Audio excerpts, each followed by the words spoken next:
Kejar akhirat, dunia akan kejar dia. Tapi kalau dia kejar dunia, dia tak akan dapat kejar dunia. Tidak akan tercapai dunia. Saya dah beritahu dah. Kita beli kancil, keluar lalu hak lain. Rusa pun keluar. Kita beli rusa, keluar kenari. Kita beli kenari, keluar kelisa. Dadang kejar kita. Dadang kejar. Maka demikianlah kehidupan dunia. Dan dunia ni kita tak akan puas kalau kita ni ahli dunia. Kita dah boleh tengok. Kita puasa Allah. Menapa yang paling hebat sekali. Ataupun kita tengok rumah nak besar, kita pun duduk rumah besar 2, 3, 4 tahun rasa puas, nak cari rumah lain pula. Kenderaan besar hebat, kita pun beli kenderaan hebat, pakai 2, 3, 4 tahun puas, nak cari kenderaan lain. Maka itulah kehidupan dunia. Tidak akan cukup. Tidak akan cukup dengan apa yang ada apabila kita mengejar dunia. Kejarlah akhirat, dunia akan kejar kamu dengan sendirinya. Baik, kita tengok. Maka dia kata di sini, maka lobalah ia, tamaklah ia atasnya, atas dunia, nak cari dunia banyak-banyak, dan tiada sabar daripadanya. Tak sabar, rasa tak cukup.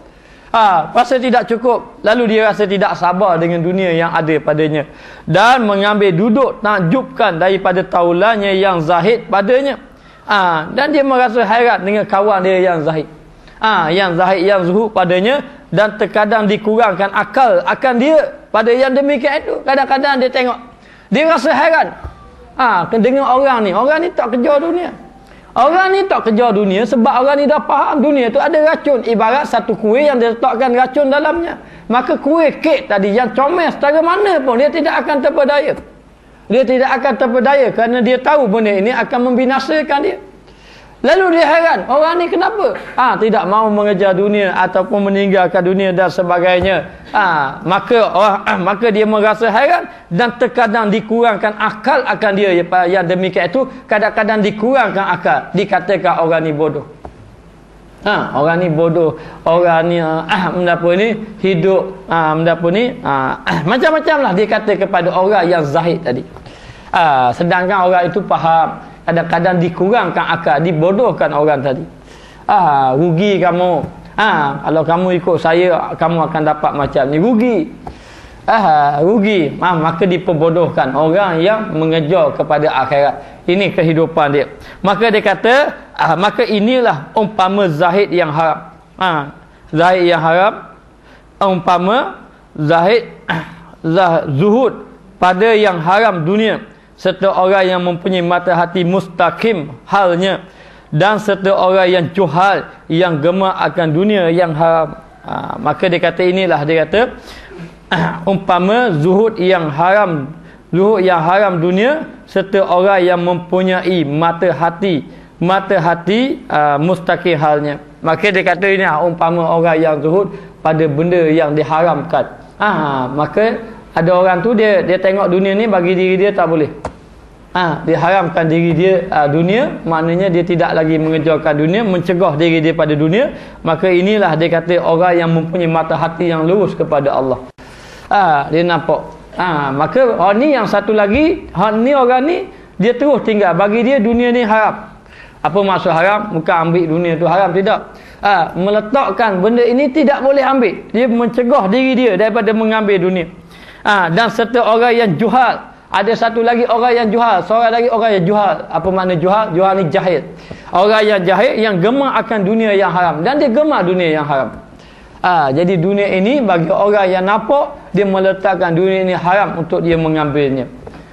Boleh. Sekarang ni masalah, kita ni boleh nak kejar dunia kaya, yang pasti hati kita gantung dengan Allah. Hidup kaya macam mana bergantung dengan Allah. Semakin kita kaya, semakin banyak infak. Semakin kaya kita banyak infak fisabilillah. Kita guna sekadar kita, yang lebih kita infak, yang lebih kita infak. Ini tak apa. Tapi bagi orang dia kata aku tak boleh buat macam tu, maka dia meletakkan dunia ini bagi dia haram. Bukan haram maknanya dunia dia tak, bagi dia tak boleh ambil macam tu. Dia hanya sekadar yang perlu saja. Maka ada orang seperti Abu Bakar As-Siddiq yang dia kaya. Semakin dia kaya, semakin banyak infak fisabilillah. Ini Saidina Abu Bakar As-Siddiq. Maka ada seorang lagi yang juhal, yakni jahil. Dia jahil, lalu dia gemar kepada dunia, sedangkan dunia itu haram bagi dirinya, ataupun dunia itu membinasakan dia. Jadi ahli-ahli sufi yang dimasukkan melihat dunia itu haram, yakni dia merasakan, dia menjaga diri dia, bimbang, takut dia tertipu daya dengan dunia. Tapi orang sufi kalau tanya dia, Kereta haram tak? Tak haram. Kerana sufi ini tidak meninggalkan syariat. Kereta tadi tidak haram, motor tidak haram. Kita nak beli motor boleh. Yang motor haram tu, budak-budak muda buat congek tu haram. Tapi ambil motor pergi ke masjid halal. Tidak ada masalah. Jadi akhir sekali orang yang nampak mata hati dia jelas, dia tahu dunia ni dia tak boleh ambil. Tak boleh ambil dunia. Kalau dia ambil dunia hanya sekadar yang perlu saja. Lalu dia tinggalkan dunia, dia kejar akhirat. Orang yang kejar akhirat pasti dunia akan kejar dia. Dan umpama dunia yang halal. Dunia yang halal maknanya dia ambil dunia yang halal. Ni yang dia ambil sekadar nak hidup saja, lepas tu yang lain dia tambah belaka. Dia nak rumah untuk dia nak hidup kehidupan rumah. Dia nak makan untuk sekadar dia makan saja. Lepas pada yang lain dia tinggal belaka. Dia tinggal belaka. Ini dia panggil orang yang zuhud pada dunia yang haram. Yang satu lagi zuhud pada dunia yang halal. Halal pun dia ambil. Maka dia kata, dan jika tiada melihat ia ditaruh di dalamnya racun. Ni yang pekat kedua, dia tak nampak orang tak racun. Dan tetapi melihat dia akan ludah padanya. Sambil buat tepung lipuh dia ludah kali. Dia ludah kali. Itu ibarat. Sebab itu kita tengok ada orang yang dia zuhud betul kepada dunia. Dia tolak terus dunia. Masuk tolak dunia bukan kata dia tambah langsung tau. Dia betul-betul ambil sekadar yang perlu saja. Nak pakai lembek tebal-tebal boleh tak? Boleh, tambah. Nak pakai benda tidur atas tikar je. Maknanya boleh, tapi tak tidur atas tikar. Orang tanya dia kenapa? Sebab bimbang, takut tahajud tak boleh nak bangun. Bimbang. Ini hak pekat tinggi sikit. Hak macam ni dia nampak racun. Dunia tu racun. Orang ni dunia ni dia tak nampak racun. Jadi dia bawa dapat uli-uli tepung sambil tak telur terlepuh dia ludah kali. Dah didahakkan. Allah dahak pula. Kita baca je. Didahakkan dalamnya dan ditaruh inguh. Kemudian diulinya akan dia. Kemudian dia uli. Uli. Akan dia. Dan dihiasi dengan hiasan. Lepas tu dia capur lain. Dihias dengan hiasannya. Maka orang yang melihat daripadanya yang demikian itu. Dia pun lihat yang demikian. Tadi dia lihat. Membinasakan dia. Yang seorang ni dia lihat. Allah dia kata kotor. Yang demikian itu pada perbuatannya adalah lewat. Lewatnya mana kotor. Kotor ia daripada yang demikian tepung itu. Dia pun tengok kuih itu kotor. Halal makan tak binasakan. Tak hanya air liur saja masuk dalam. Air liur najis, air liur tak najis. Lalu letak air liur saja. Hanya kotor. Kotor. Jadi orang yang tadi dia nampak racun. Yang seorang lagi dia nampak diletakkan air liur. Kita tak tahu nampak kedok racun, nampak kedok air liur. Lalu dia nampak ada air liur yang kotor, dia uli-uli. Dia uli-uli jadilah masjid kristal. Maknanya kek yang cantik tadi. Maka dia kata dah liar tabiatnya daripadanya, liar dia tambah. Orang ajak makan tambah, biar makanlah, tak apalah. Kaki saya makanlah macam-macam dia liar sebab dia tidak mau makan. Sebab apa? Sebab dia tahu benda itu kotor. Maka dia kata tiada hampir ia hendak mendahului atasnya dan tiada hampir melainkan kerana darurat. Kalau ambil pun darurat saja. Ini peringkat yang kedua, zuhud yang kedua. Zuhud yang pertama, dunia tu dilihat haram, tak boleh ambil langsung. Ambil sekadar perlu saja. Yang kedua, ambil tu sekadar darurat saja. Ambil tu sekadar darurat saja dan sangat hajat saja barulah ambil. Dan tiada melihat yang demikian itu. Dan yang tiada melihat yang demikian itu, maka iaitu jahil dengan kebinasaan tertipu daya ia dengan zahir. Yang seorang lagi letak air liur pun, uli-uli pun tak nampak juga. Maka zahirnya dan loba ia atasnya. Tu tak loba, masa nak makan kat kuih tadi. Dan menjatuhkan dirinya atasnya. Maka dia pun terpedayalah dengan dunia tadi. Atas kuih tadi, atas makan tadi, atas dunia tadi, serta takjubkan taulannya, rasa pelik dengan kawan dia tadi yang tiada hendak memakan akan dia. Dia rasa pelik, kenapa kawan dia tak mau makan? Sebab kawan dia tahu adanya air liur masa uli tadi. Tambah. Maka inilah umpamanya halal dunia serta orang itu. Maknanya bagi orang sufi melihat dunia ini kotor. Dunia ini kotor. Kalau ambil sekadar perlu saja ambil. Dan seorang lagi tambah terus. Pekat yang tinggi sikit tambah terus. Dunia ni tidak terus tidak mahu. Haram bagi mereka. Kerana ada racun, dia tahu dunia ada racun. Yang peringkat kedua, dia tak nampak racun, dia nampak air liur. Masa ketika dia uli tepung tadi, dunia ini ada kotor saja. Lalu dia tidak ambil dunia tadi. Kalau dia ambil pun sekadar perlu saja. Maka dia kata serta maka orang yang tidak nampak, dia rasa pelik kenapa orang ni tidak mahu. Maka umpama halal dunia ini serta orang itu, iaitu ahli yakin yang mempunyai mata hatinya dan ahli istiqamah. Atau ahli yakin, ahli istiqamah.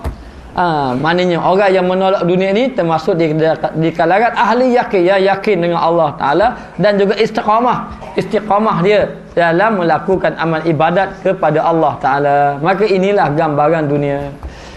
Jadi kita ni ambil sekadar yang perlu, yang lain tujulah kepada akhirat.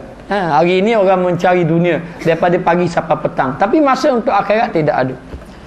Lalu apabila diajak untuk belajar ilmu agama, diberi pelbagai alasan macam-macam. Tetapi untuk dunia tidak ada alasan. Dunia tidak ada alasan. Kalau nak pergi kuliah, kita jadi macam-macam alasan. Tapi kalau nak pergi tempat-tempat yang lain, tidak ada alasan. Ini kita tertipu daya.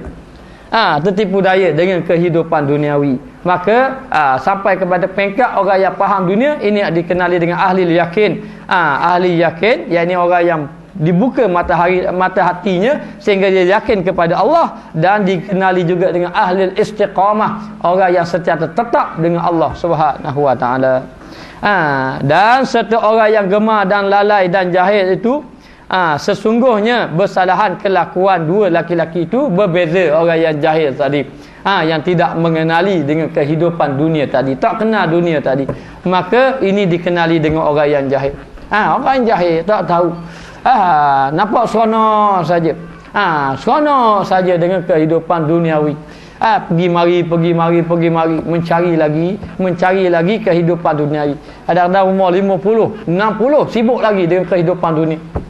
Padahal masa itu masa yang sudah tidak ada masa kecuali memikirkan akhirat. Dia umur dah 40 ke atas ni kena tolak dah fikir. Saya fikir dah lain, fikir akhirat banyak-banyak. Fikir macam mana bekalan kita nak mati. Fikir mengenai dosa-dosa yang telah kita lakukan, dan fikir bagaimana kita nak bertaubat kepada Allah Ta'ala, dan fikir kehidupan akhirat yang begitu panjang. Fikir kita ni macam mana dalam kubur nanti, fikir hak tu saja. Tak ada masa lain. Maka masa ni Allah Ta'ala beri kita kehidupan. Masa lagi kita gagah ni, buatlah amal ibadat sebanyak-banyak mungkin. Jangan lagi fikir tentang kehidupan duniawi. Ni duk fikir lagi, umur 50 orang tanya lagi anak, esok cerita apa ada? Cerita Hindustan lama tak ada, esok cerita Hindustan apa lagi ada? Nak tanya apa benda-benda gitu. Kita kena fikir bab akhirat. Kita akan bawa ni, rugi masa kita selama ni. Benda tu tipu daya kita saja. Itulah racun yang ada hari ini. Itulah racun, itulah kotoran, itulah yang membinasakan kita hari ini. Jadi kita telah meletakkan fikiran kita kepada perkara duniawi. Kita nak letak kita ni biar jiwa akhirat. Hari ini kita nak lahirkan jiwa akhirat. Melihat akhirat yang lebih penting daripada segala-galanya. Biar kita bangun tidur fikir apa dosa kita. Kita nak tidur fikir apa yang telah aku lakukan tadi. Siang tadi dosa banyak mana. Dan kita fikir esok sambut sapa tahun baru, fikir Allah kematian semakin hampir, kematian semakin hampir. Tapi ahli dunia masuk tahun baru gembira, nyanyi joget tahun baru. Happy New Year's dia panggil. Menyambut tahun baru. Maknanya kita kena fikir ke akhirat. Hari ini nak bawa, biarlah kita menjadi ahli akhirat. Kerana ahli akhirat ini telah melihat dunia. Allah Ta'ala tunjuk kita, dunia ini tipu daya. Imam Ghazali beritahu kepada kita, dunia ini sama ada orang tu letak racun ataupun letak benda kotoran, lalu dihiaskan. Itulah dunia. Itulah kehidupan dunia. Maka jangan tertipu daya. Alhamdulillah, yang ada harta infak fisabilillah, yang ada kenderaan pergi ke masjid, yang ada masa lapang pergi belajar dengan ulama-ulama, dengan orang-orang alim, dengan orang-orang alim, dan habiskan masa dengan beribadat kepada Allah Ta'ala. Inilah yang kita nak lahir, inilah yang kita inginkan. Jangan kita tertipu daya dengan kehidupan dunia. Sebab apabila kita dibangkitkan oleh Allah, baru kita sedar dunia ni apa? Dunia ni ibarat mimpi. Dalam mimpi macam-macam. Kita mimpi kahwin dengan anak raja, kita mimpi dengan harta yang banyak, mimpi naik kenderaan besar. Sedap sungguh dalam mimpi. Mimpi. Ada orang mimpi, dia buka peti, Allah kaya, aku kaya. Siapa ngigar-ngigar, bini kata bila pula kaya. Dia mengira aku kaya sebab dia mimpi, dia tengok jumpa harta karun. Buka peti berkilat emas. Berkilat emas. Macam-macam mimpi.